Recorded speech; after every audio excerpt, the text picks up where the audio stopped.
నెల్లూరు జిల్లా కొడవలూరు మండలం నార్త్ రాజుపాలెం గ్రామంలోని చంద్రబాబు నాయుడు కాలనీ నందు పేదల సేవలో భాగంగా పెన్షన్ల పంపిణీ మరియు తాగునీటి సరఫరా పైప్లైన్ పనులకు కోవూరు శాసనసభ్యురాలు వేమిరెడ్డి ప్రశాంతి రెడ్డి శంకుస్థాపన చేశారు. ఈ సందర్భంగా ఆమె మాట్లాడుతూ, ఒకవైపు సంక్షేమం, మరోవైపు అభివృద్ధిని సమాంతరంగా తీసుకెళ్తున్న ఈ ప్రభుత్వం గత 24 నెలలుగా ప్రతి నెలా 1వ తేదీనే లబ్ధిదారుల ఇళ్ల వద్దకే వచ్చి పెన్షన్లను పంపిణీ చేస్తోందని, అలాగే జూన్ 12వ తేదీన కొత్త పెన్షన్లను కూడా విడుదల చేయబోతున్నందున అర్హులైన వారంతా సచివాలయాల్లో దరఖాస్తు చేసుకోవాలని కోరారు. ఇదే సమయంలో స్థానిక మహిళలు, నాయకులు ఇళ్ల స్థలాల ఇబ్బందులను ఆమె దృష్టికి తీసుకురాగా, ఎక్కడైనా ప్రభుత్వ స్థలాలు ఆక్రమణలో ఉంటే వాటిని వెంటనే విడిపించి అర్హులకు ఇళ్ల స్థలాలు కేటాయించాలని ఎంఆర్ఓ గారిని ఆదేశించారు. ఈ సమస్యపై రెవెన్యూ మంత్రి మరియు సీఎంలతో మాట్లాడి పూర్తి స్థాయిలో పరిష్కరిస్తానని హామీ ఇచ్చారు. అలాగే సుదీర్ఘకాలంగా తాగునీటి సమస్యతో ఇబ్బంది పడుతున్న సిబిఎన్ కాలనీలో సుమారు 10 లక్షల రూపాయల వ్యయంతో పైప్లైన్ పనులను చేపట్టినట్లు తెలిపారు.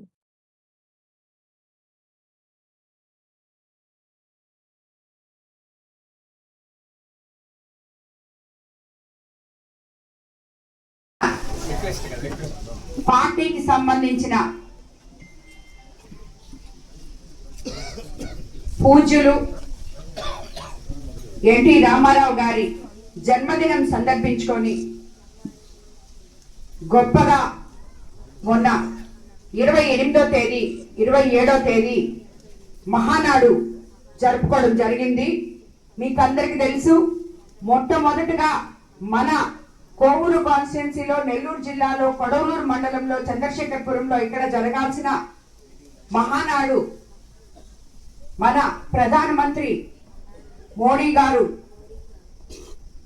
మనకి డీజిల్ కొరత ఇవన్నీ ఉన్నాయి, రాబోయే రోజుల్లో దేశం అభివృద్ధి కోసం, దేశం బాధ్యత కోసం తీసుకున్న నిర్ణయాన్ని మన ముఖ్యమంత్రి చంద్రబాబు నాయుడు గారు ఆహ్వానించి పొదుపు మహానాడుగా విజయవాడలో 1875 క్లస్టర్లతో ఆన్లైన్లో నిర్వహించుకోవడం జరిగింది. ఈ ఆన్లైన్లో 1875 క్లస్టర్లో కూడా ఈ పార్టీ ఒక గొప్పతనం బయటపడింది. ఎందుకంటే తెలుగుదేశం పార్టీ 44 సంవత్సరాల ముందు పుట్టిన పార్టీ. ఆ రోజు నుంచి ఈ రోజు వరకు కూడా నాయకులు అక్కడ లేకపోయినా ఆన్లైన్ లో ప్రతి ఒక్కరూ దాంట్లో పార్టిసిపేట్ చేసి దాన్ని సక్సెస్ చేశారంటే ఆ పార్టీ యొక్క స్ట్రక్చర్, ఆ పార్టీ యొక్క నిబద్ధత, ఆ పార్టీ యొక్క కార్యకర్త బలం అదంతా మనం మొన్న చూడగలిగాం. అదే కాకుండా ఇది స్త్రీ శక్తి టీంతో జరుపుకున్న మహానాడు.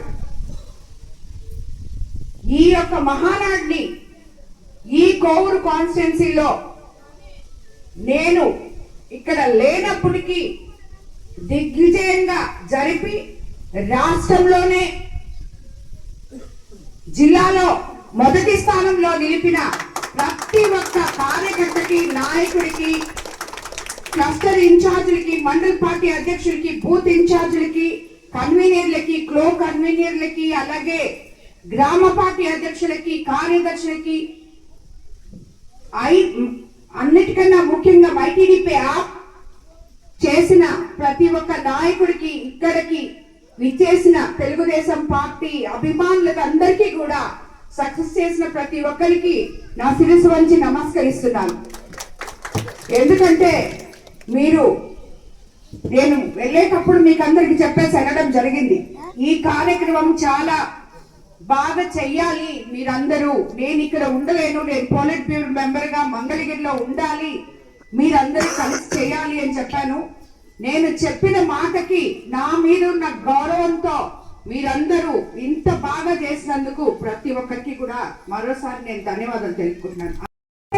టీం మీద జరిగిన ఈ మహానాడులో మన ముఖ్యమంత్రి చంద్రబాబు నాయుడు గారు, యువ నాయకుడు నారా లోకేష్ బాబు గారు మహిళలకి 33% రిజర్వేషన్ ఇచ్చినందుకు ఇప్పటి వరకు దేశంలో ఎక్కడా లేకుండా మన రాష్ట్రంలో మొట్టమొదట మహిళలని ముందు పెట్టి, ఎప్పుడు కూడా తెలుగుదేశం ప్రభుత్వం ప్రభుత్వం మహిళా పక్షపాత ప్రభుత్వం. ఆల్రెడీ మన నెల్లూరు జిల్లాలో, ఉమ్మడి నెల్లూరు జిల్లాలో 2 మహిళా ఎమ్మెల్యేలు ఉన్నాం. కానీ ఇప్పుడు 33% తో మనకి ప్రతి ఒక్క దాంట్లో మహిళలకి రిజర్వేషన్ ఉంటుంది అని చెప్పిన ఒకే ఒక పార్టీ, ఒకే ఒక నాయకులు చంద్రబాబు నాయుడు గారు, తెలుగుదేశం పార్టీ యువ నాయకుడు నారా లోకేష్ బాబు గారని మీకు అందరికీ తెలియజేసుకున్నాను. ఇప్పుడు దాని మూలంగా మనమందరము మహిళలకి ఎంతో అత్యున్నత స్థానం వచ్చింది. ఇందుకు సీఎం గారికి, యువ నాయకుడు నారా లోకేష్ బాబు గారికి కూడా ధన్యవాదాలు తెలుపుకుంటున్నాను.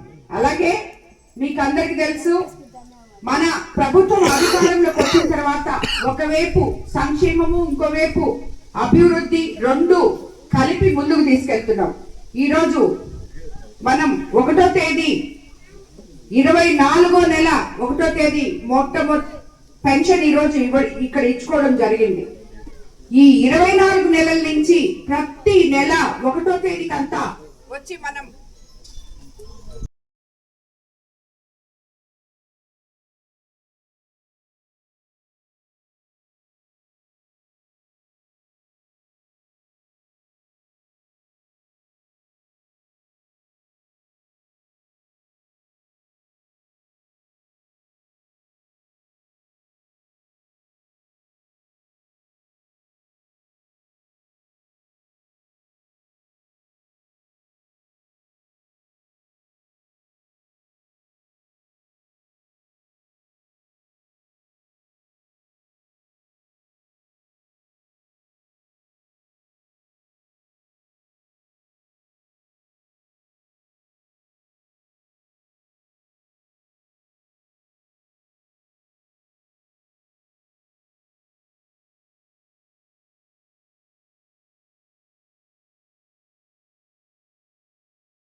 మనం మహానాడు జరుపుకున్నాం.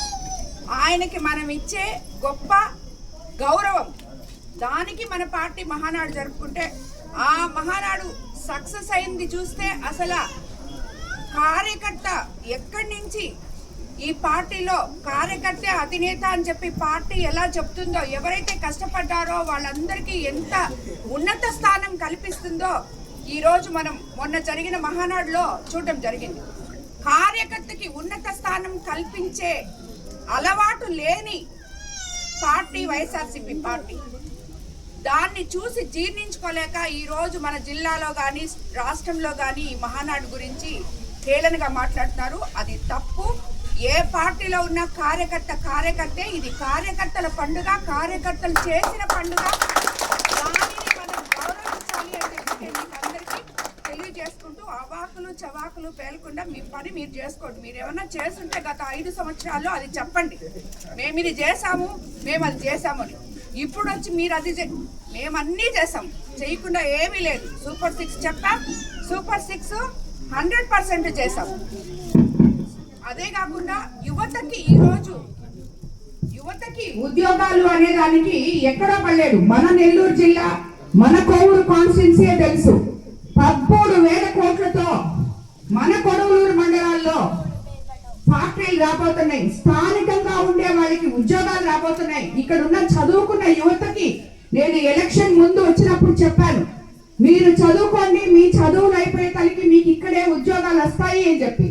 అదే విధంగా ఈ రోజు 30 ఏళ్ల నుంచి ఖాళీగా పడిన కిసాన్ సైజు తిరిగి ఊపిరి పోసుకొని 13,000 కోట్ల పెట్టుబడులతో రకరకాల ఫ్యాక్టరీలు ఇక్కడికి రావడం జరిగింది. ఏదైతే లోకేష్ బాబు యువగళం పాదయాత్రప్పుడు మీకు అందరికీ మాట ఇచ్చారో, ఉద్యోగాలు మీకు ఇస్తాను అని చెప్పి, ఆ మాట నిలబెట్టుకొని ఈ రోజు ఇంచుమించు 23 లక్షల కోట్లతో రాష్ట్రం మొత్తం పెట్టుబడులు తీసుకురావడం జరిగింది. ఆల్రెడీ ఇంకా గవర్నమెంట్ ఉద్యోగాలు ఎన్నో వేయడం జరిగింది. గత 5 ఏళ్లలో మెగా డిఎస్సి అంటే ఏందో వాళ్ళకి తెలియదు. ఒక్క పరీక్ష పెట్టలేదు, ఒక్క టీచర్ కు ఉద్యోగం రాలేదు. అందుకనే టీచర్లు అందరూ పరిగెత్తుకుంటా వచ్చి ఆ రోజు తెలుగుదేశం ప్రభుత్వం గెలిస్తే మాకు ఉన్నత స్థాయి ఉంటాయి అని చెప్పి ప్రభుత్వాన్ని గెలిపించడం జరిగింది. అటువంటిది ఈ రోజు మనం మెగా డిఎస్సి 16,000 మందికి ఇచ్చి మళ్ళీ ప్రతి సంవత్సరం మళ్ళీ డిఎస్సి ప్రోగ్రాం పెడుతుంటే ఆ డిఎస్సి గురించి నోటుకు వచ్చినట్టు మాట్లాడుతున్నారు. ఏం చేయాలో తెలియక అర్థం కాక ఏదేదో మాట్లాడుకుంటున్నారు వాళ్ళు. కాబట్టి ఇవన్నీ కూడా జనం చూస్తూ ఉన్నారు. ప్రతి ఒక్కరికి తెలుసు, మనం పోలీసులకు ఉద్యోగాలు ఇచ్చాం, టీచర్లకు ఉద్యోగాలు ఇచ్చాం. రాబోయే రోజుల్లో యువతకి ఉద్యోగ అవకాశాలు కల్పిస్తున్నాం. కాబట్టి ఇటువంటి ప్రభుత్వం మనకు అండగా ఉండాలి, ఎప్పటికీ ఈ ప్రభుత్వం ఉండాలి అని చెప్పి మీరు అందరూ కూడా గమనించుకోవాలని చెప్పి నేను మీకు అందరికీ తెలియజేసుకుంటూ, ఈ కార్యక్రమానికి చేసిన కార్యకర్తలకి, నాయకులకి, స్థానిక ప్రజలకి అందరికీ కూడా ధన్యవాదాలు తెలుపుకుంటున్నాను.